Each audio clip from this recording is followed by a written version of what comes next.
If you want to be a great communicator, being boring is a sin. I know what people are saying, especially in the church world. They're going, but it's not our job to entertain. It's not your job to entertain. It is your job to keep your audience engaged. And if your audience is not engaged, they're not hearing what you have to say. So the only way to keep them engaged is you can't be boring. Being boring is a sin of communication. Well, welcome back to Made for More podcast, where we've been learning and teaching on all things leadership, church world, business, nonprofit, even your family. And man, this season so far has been awesome. All the episodes that we've had. Today, we actually have a really cool opportunity where we're actually going to be digging into communication. Now, not the communication of how a staff works together and how a team communicates, but more so communication from a talk standpoint, from a message, preaching, those types of things. And we have one of the best. We have one of the best communicators, if not the best communicator in the world, Pastor Aaron. I don't know about that, but I think this is a topic that hopefully people will listen to that are not preachers, because everybody does have to communicate. There are moments that you have to cast vision to your team. There's moments that you have to give a talk in front of your class. There are moments that you're going to have to share your faith. And I want to be able to talk with you through the little bit I've learned in doing this for about 20 years now and communicating. And so I think it'll be a good dialogue, good discussion.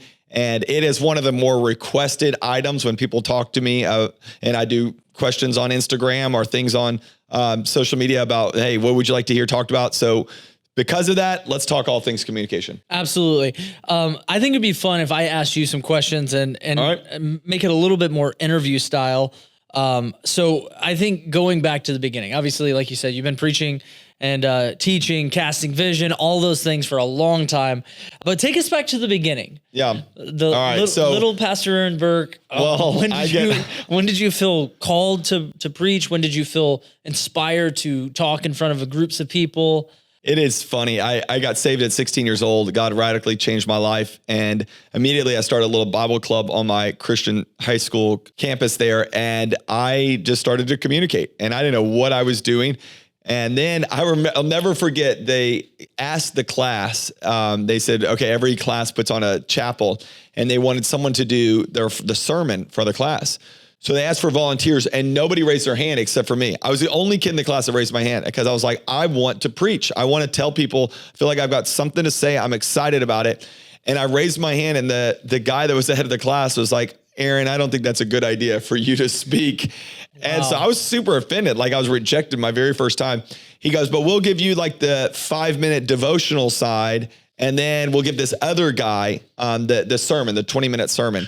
So I was super like offended by it, but I was like, you know what? If they're going to give me 5 minutes, I'm going to make the most of it. And so I was raised during the Brownsville revival, this big like move of God that happened in the 90s. And I remember being so impacted by the preacher of the revival. His name was Steve Hill. And so he preached a little sermon about, I even remember it. It was just so he's like, there's people who are saved and set apart. There are backsliders in their hearts, or there's people that are separated. And, it's like, he always had some way of like communicating it. And I took that and I preached the exact same thing for 5 minutes up there. Awesome. I think it's a great lesson. Like, you don't need to create at first. You need to imitate. You need to figure out what is working. What is your voice? And so I found moments where I just preached his message. And then I became a full-time missionary at 21 years old and went overseas. And I got my reps in preaching to groups of kids in villages in Sri Lanka. Wow. So, it's not about the audience. It was about like, I really felt called to this, and I preached my heart out. And some of these little churches that were village churches with 15, 20 people in it. And you would have thought, I would have thought I was TD Jakes, man, preaching the paint off the wall. And I was actually preaching a lot of TD Jakes sermons. So it was fun. It was like, I did whatever I could do to get my voice out, which is a huge lesson for communicators out there. It's you never wait for the big opportunity. Yeah. You take the little opportunities and you make them a big deal. And what I've learned with God is if you'll treat the little things like they're big things, then God will give you the big things like they're little things. He can do Very it to good. you. So I get the opportunity now every week to preach to 7,000 plus people, and then people that are online, and it's so fun. But I prepare and I study and I stress over the message just as much as I did 15 years ago in a village in South Asia, because it's not about the amount of people. It's about the fact that you want to be faithful to God with whatever the word is he's put in your heart and the opportunity he's given you. So I've loved to preach. I think communicating is a art that needs to be taken serious. Well, I think you do take it very serious. I think another thing is that really shows, regardless of who might be listening, that maybe younger and want to do some of the things that you've done, being faithful with those small things and not despising small beginnings, if you want to say it like that, all the way back to when you were in school, when you're in middle and high school, I think is big. You said something that I just want to highlight, because I think you even took that even into the church plant, and that is imitate before you innovate was a big thing that you did. And that's where, again, as you're learning your voice, I think it's good for the listeners to hear that there doesn't need to be this overwhelming pressure of I have to create. Like, absolutely. I think that's because even the Bible tells us that there's nothing new under the sun. And so obviously everything is kind of has been done. So let me just say this is, I've heard it said that if your bullet fits my gun, I'm going to shoot it. Wow, there you go. So Man, it's like make it work. And I think that is a huge lesson for communicators is there's nothing new under the sun. Now, we're not going to plagiarize other people's stuff, but you can use their material. First person in heaven, thief on the cross. Come on, somebody, steal away. But I think there is a place where you go, let me use other people's material. Let me find out how to, I see how they communicate. I see how they talk. I see their mannerisms. I'm going to learn to imitate that because we're always following somebody. We're always trying to be like somebody else that we're seeing there online, or we see there as a preacher that we have followed. So don't be weird about that. Don't sit there and go, I can't do that. Because I remember I would communicate just like my youth pastor did. And he would clap once in a while. He'd look at the screen, the audience, and he'd clap like this a little bit. And I remember someone was like, where'd you get that from? I was like, I think I got that from my youth pastor. Like, you're trying to be like him. I'm like, yeah, maybe so. I don't think that's a bad thing. Well, and I think there's something to say about just because you are maybe modeling, or if you even want to say mimicking from someone else, that doesn't mean that you're not preparing. So absolutely. A sports reference for a moment. I know you're a big sports fan. Sports ball here. I'm a big Tom Brady fan. I know a lot of people love him or hate him. Glad that he finally ended his career at Tampa. We got a Super Bowl, all that. So watching film is huge in football or any sport really. And no one is going out and it's like, okay, I'm not going to hit the weight room. I'm not going to do any conditioning. I'm just going to mimic Tom Brady. Like, it still requires preparation, even if you're looking at other people as a model. And I think that's good to hear, that it's not just that there's not, even if you are preaching, you mentioned TD Jakes or maybe your former pastor, that doesn't alleviate the need that you still prayed through it. You still prepped for it. You still prepared in your own way. I think that's a big part of this as well. Let me just tell you that I call it the pains of preparation. And it's actually one of my first key things that I teach people on communication is that if you can endurance the pain of the preparation, then you can endure the fruit of what God wants to do through your life. But there's always that behind the scenes preparation time. So for every message, I'm putting in 15, 20 hours a week of preparation, but really it's years of preparation for every message because of life stories and research and all those kind of things that go into them. So preparation really, really matters. It was one of our staff members. We had talked in an earlier episode about crucial conversations. I had a crucial conversation with a staff member because they were going to speak at this event and they canceled. So I said, it was like a youth event, a middle school event. I said, hey, I heard you canceled that event. And this staff member was like, yeah, well, I didn't have much prepared. I said, oh, okay. I said, I told you about that event 3 months in advance. Well, I wasn't really prepared for it because it was such a small group. I really didn't think about it. I thought I would get around to it, and then life got away from me and I didn't get to prepare. That was one of those moments. I had to pause before I responded. I was so frustrated. I go, why in the world do you think God's going to bless you with a large opportunity when you're not faithful with the small opportunity he's given you? The preparation for those middle school students should have been as much as it would be if you preached in front of the main audience at Radiant. So your preparation really, really matters. If you desire to speak, but you do not desire to study, then your infatuation is really with the stage. It's not with helping people. I want you to understand your heart is wrong because you're more interested in how you look or what comes across than actually the value that is added to those people. So I can wing it, but if I'm really bringing value, it's going to take major preparation behind the scenes. Absolutely. So I want to encourage communicators, like don't wing it. Don't go, I'm naturally gifted. I heard John Maxwell talk about it. He's like, if you're naturally gifted at something, you can be in the top 90%. Like you can be better than 90% of the people out there, even if you just wing it. You go up there and they go, hey, you have an opportunity to speak and you go, I can make it happen. But if you'll learn to work on it, which is the last 10%, I'm going to put the effort in, I'm going to put the preparation in, and we'll talk about how to do that in this episode, then you can go to you can be in the top 10% in the world. And that's your goal. Your goal is you want to work at the gift God's given you so that when the opportunity comes, you can be found faithful with it. I've never asked in my life for a speaking engagement. I never asked for a book deal. I've never asked for a podcast interview. Like I've never asked at all. Everything that's been given to me has been given to me because I was faithful with one opportunity, and it's crazy how God opens up another one. It's very, very good. Well, I think it would be great for the listeners to hear you really break it down a little, make it really practical. I know you're an intentional guy when it comes to this. And so I know communication is one of those things that's almost like ethereal to a lot of people. Like it's so many different ways. There's so many different methods.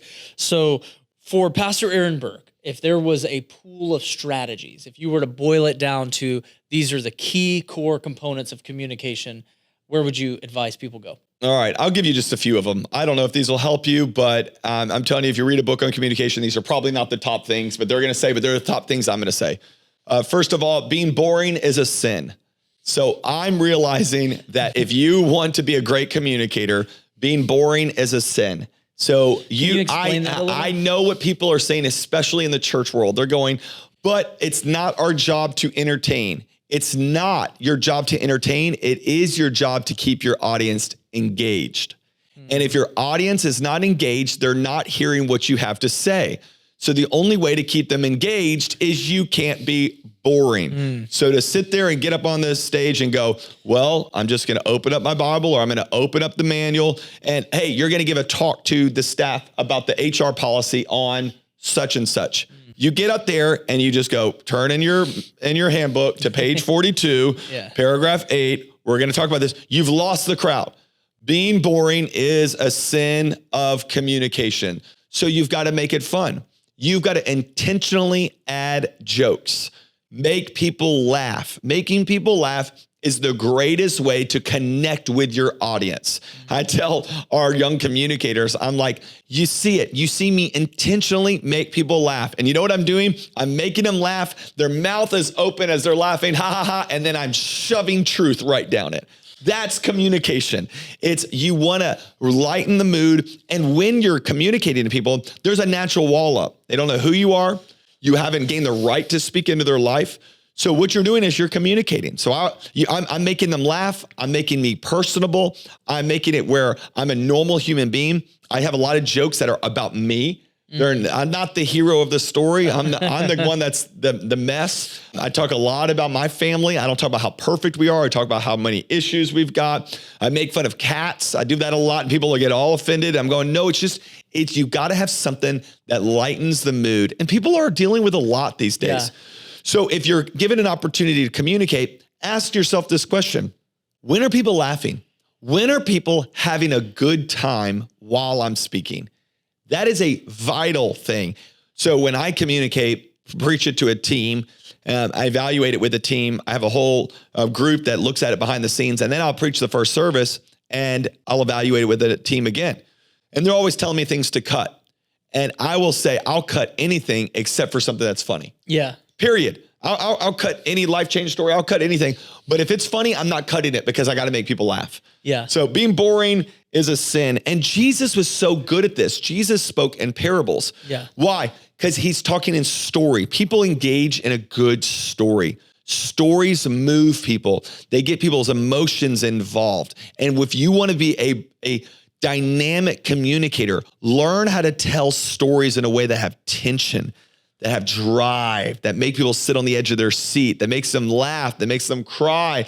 Like you want to take the Bible and it's a narrative that now you're communicating to their life so that they are now engaged and having a good time and they're getting something out of it. Speaking of stories, because I do think you do really well with this, how can communicators be more intentional about capturing stories on a more regular basis? Oh my, you got to have a notepad. You have something you write things down. And funny things happen to me all the time. And I'm always looking at moments. My kids said this, they did this. My wife said this to me. And I'm looking at them going, okay, this is a moment. I got to write this down. This is a good story. I got to have those moments where I screw up. I get angry at the car next to me. The car next to me flips me off and then drives away and it's got a Radiant Church bumper sticker on it. And I'm like, oh, like those moments I'm going, this is sermon content. Yeah. And you're always looking for those kind of stories, always thinking about when I'm going through a really hard time. And this is the joy of being a preacher. I've had a bad day. My flight's delayed. The other one's canceled. I'm stuck in an airport. I'm sitting there going, this is terrible. And it's going to create great content for me to preach. Yeah, like I'm always good. thinking that. So you've got to have a way of capturing those stories. And when you tell them where people feel them. Don't tell them to give them information. Tell them to move them, to let them experience what you're experiencing. And the best communicators out there, you're not hearing a story, you're in the story with them. Wow. It's good. Very, very good. So rule number 1, don't be boring. I think that's a key. So what are some other things? All right. So here's the second one. If the subject doesn't move you, it's not going to move your audience. Like if you are not like so pumped about this subject, it's not going to move the people around you. So let me encourage you, like if it's a subject that I really am not that big about, then I'm not going to preach it. I want to feel it. I want it to be something I believe. People crave an authentic leader. Authenticity is what they want most out of their communicators. They don't want to know. That's why when it comes to social media and all those things, there's so much about it that is like, don't be so polished, be real. People need real. They need authentic. So when you communicate, make sure they know if you believe it or not. They know if you're reciting something because you have to, or you're saying it because you needed to, because it's in you. 2020 happened, COVID, George Floyd, elections. I mean, so divisive. And people were like, give a statement about this or talk about this. And my rule was, do I really believe it? If I really believe it, then the people, they will know, oh, Aaron's up there doing that because someone's making him say something. So if it doesn't move you, it's not going to move the audience. And part of that is when you're communicating, if you need to, ask the Lord, give me a burden for this subject. Because there's things I'll preach through God's word. I'm like, I do not care about this. If you're reading an HR, if you're presenting an HR policy to your staff, many times it's not a real passion in your heart. But ask the Lord, give me a burden. Let me feel passionate about it because this matters. It's very good. Just one highlight on that is, do you feel like this is a good opportunity to share the platform? Like if there's topics that you feel like people have expertise in certain fields. People are passionate about different things. Yeah. So instead of me faking passion, I'd rather delegate that to somebody else to let them bring the passion that I would have to fabricate, but they would be very natural at. I love it. Love it. So I can imagine this being a long list. So just with the rest of our time, I think if we boil down, you've hit 2 so far. Let me give you a couple more. Less is more. Less is more. Mark Twain said it this way. I apologize for such a long letter. I didn't have time to write a short one. What a great phrase. You know what he's saying? He's saying, because I didn't really prepare and because I didn't really focus, you're hearing something in a long version that you should have heard in a very short version. So you don't have to communicate that long to bring your point across. Every word matters. Every sentence matters. So the more I take content and dwindle it down and go, okay, what do they actually need to hear? Less is more. I have found that the audience that you're speaking to has an attention span of about 1 minute for every year of life that they are. So if you're talking to people that are average age of 12 and they're a bunch of middle schoolers, you have about 12 minutes of content that you can give them. So don't preach a 35-minute message to your 12-year-olds. It's not going to work. Our average age is about 32 as a church. So 32 years old. So I preach 32 minutes. It's not because I don't have more to say. It's I really want to make sure I get that. When they're done listening, I have to be done talking. And so you can't talk beyond their attention span. So I can try it. I try to expand their attention span with some jokes, with some props, with some illustrations and stories, but keep it short. Keep it short. The shorter, the better. I've been able to speak at a lot of different churches. I get invited back when I speak under the time limit. When you overspeak and you go, well, this is my only chance to get it all in, I'm never invited back. So just want you to know, less is more. You try to find out where the fluff is. What am I saying that could be said in a simpler, easier way? Yeah. What am I expounding on that could be really, really condensed? So, I think this is the difference between academics and preachers. Great academics take simple thoughts and make them way too complex. Yeah. So that is academics. But a preacher is supposed to take a very complex thought and make it extremely simple. That's good communication. I talked a couple of weeks ago in our services about overcoming lust. That is a very complex subject. And my whole focus was I could take this and I could preach for an hour and a half on how to overcome and find victory in lust. I could give you a bunch of strategies. I had to take it and condense it into 3 short points. What can every person apply that's memorable to their life? Wow. So you got to condense it down. Where's the fluff? When I'm sitting in that meeting with them, I had an illustration for that message. I had an illustration that I thought was good. So I sat in that meeting after the very first service and I go, okay, was the illustration an absolute must? Did it help the point? And they were going, not really. As soon as they said that, I go, cut it out. Let's cut it out. That's 3 minutes of the time that I can get back, that I can save for the people. You've all been in those movies that have gone too long and you're like, when is this going to end? Jerry Seinfeld is brilliant at this. He knows the art of timing. It's like, there's something about when it goes too long, and it's not 20-minute too long sermons. Those are obvious. It's the 2 to 3 minutes long going, are we still talking about this? Like, how do we move on from this? So you figure out what that fluff is. And the only way I've been able to do it is you have to have other eyes and ears on your sermons. Very good. I can't be the only person critiquing it. So thank God for my wife. She does a good job with that. I have a great team that sits there and they're sitting there making notes going, that didn't connect. That didn't work. Make it better this way. Yeah. Which is something that we've always done. And always I think, done. So having a team is huge. And another line that you say, we use this in meetings, but also with communication. If it's not an automatic yes, then it's an absolute, or if it's not an absolute yes, it's an automatic no. Absolutely. So yeah, I think cutting is hard, but it's good. Let me give you one more. Yeah. One more. And it's, if you want to be a good communicator, you got to evaluate often. Yeah. Evaluate often. I am my own worst critic with communication. One of the things that I've had to do that is painful, and it's painful so much as a communicator, is I watch myself preach. And I watch it on Monday and I evaluate hand motions. I evaluate my tone. I evaluate how I'm speaking. I evaluate that sermon is done. So it's not really content evaluation, but I know what it took to get to that content. Am I doing the same thing over and over again? Am I getting better? Am I improving? I've had moments where I've had to evaluate even the way I'm speaking out of my, from my throat and to my nose. I hired a vocal coach.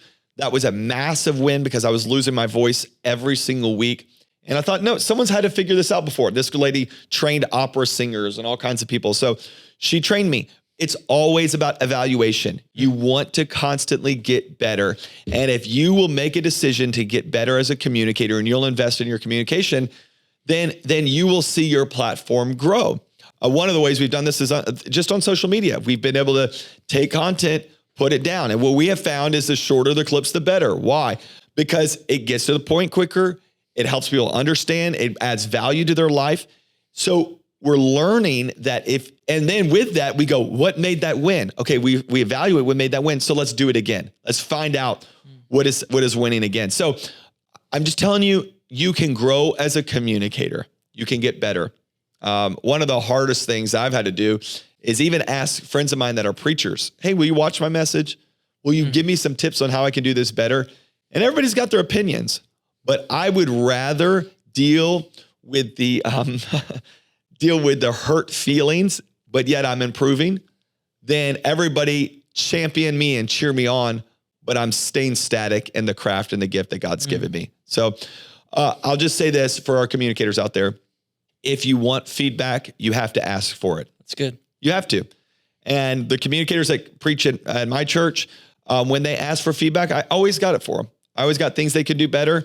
But if they don't ask, I don't ever give it to them, because I want them to be hungry to learn and grow. And if they are, then I'll speak into their life. And it should be the same for you. I love that. Well, thank you for leading the way on communication and taking it serious, being faithful with everything that God's given you. It's really cool to see. So young communicators, share this with other friends, like build a team of evaluators, like go back through the notes and listen to it. God's called so many of you to preach, and this is something to take super serious, to have a lot of honor and grow as God gives you the opportunity. With that said, thank you for joining another episode of Made for More. We believe that your best is still yet to come. And so thank you for joining us. Make sure and like, subscribe, share, do all the things, and we'll see you next time.